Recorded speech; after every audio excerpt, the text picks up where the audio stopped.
Hello दोस्तों, आप देख रहे हैं भोजपुरी बवाल। तो दोस्तों, आप सौम्या पोखरेल को जानते ही होंगे। नहीं जानते तो आप लोगों को जानकारी के लिए बता दें कि सौम्या नेपाल की रहने वाली है। और आप लोगों को ये भी बता दें कि इसका भोजपुरी इंडस्ट्री में एंट्री कैसे हुआ। तो बता दें कि एक खेसारी लाल यादव का फ़ैन थी और हाथ में खेसारी लाल का टैटू भी बनाई है। खेसारी लाल से मिलने के लिए चाहती थी पर मुमकिन नहीं हो रहा था।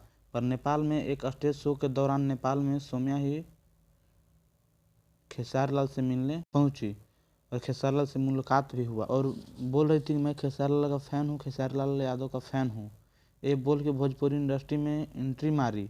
जो बोलती थी कि कौन है पवन सिंह, आज उनका ही गाना पर रील बना रही है, उनके टीम के साथ गाना भी बना रही है। और कल एक रील बनाई है पर पवन सिंह के साथ नहीं बल्कि उनके भाई ऋतिक सिंह के साथ।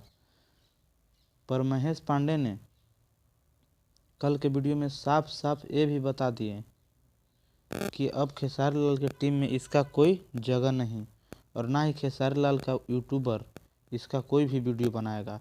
आप लोगों को ये वीडियो अच्छा लगा हो तो वीडियो को शेयर और चैनल को सब्सक्राइब कीजिएगा। मिलते हैं नए अपडेट के साथ। धन्यवाद।